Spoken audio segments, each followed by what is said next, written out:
Action తీసినారు తీసేసి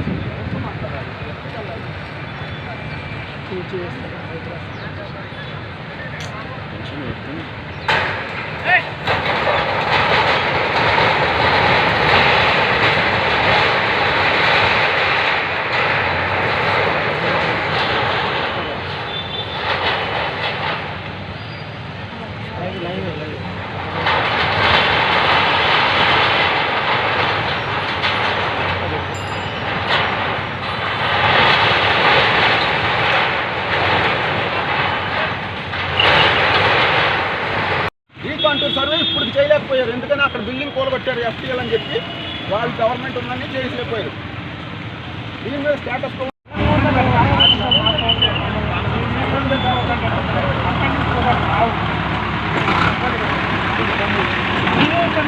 కదా 28 రోజులు 38 రోజుల బాబా కేసీఆర్ నిరాహార చేసి తెప్పించాడు తెలంగాణ.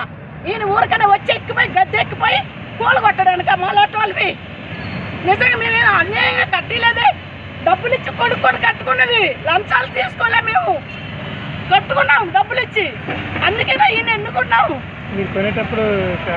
అదే మాకు అందుకే కదా కేసు వేసాము. ఒకళ్ళు రాంగ్ అయితే కూర్చేయండి, రాంగ్ కూర్చోండి. సర్వేలో మాది రాంగ్ అంటే రేవంత్ రెడ్డి కూల్చేయ్యా, నువ్వు కూల్చు అయితే ఓకే, మీరు కూలగొట్టండి, మేము కాదంటూ లేదు. ఇన్నాళ్ళు మేము ఆగాం కదా, 7 సంవత్సరాల నుంచి కట్టకుండా ఉంచాం. సరే కోర్టుకి వెళ్ళాం, కోర్టు ఏ తీర్పిస్తా తీర్పు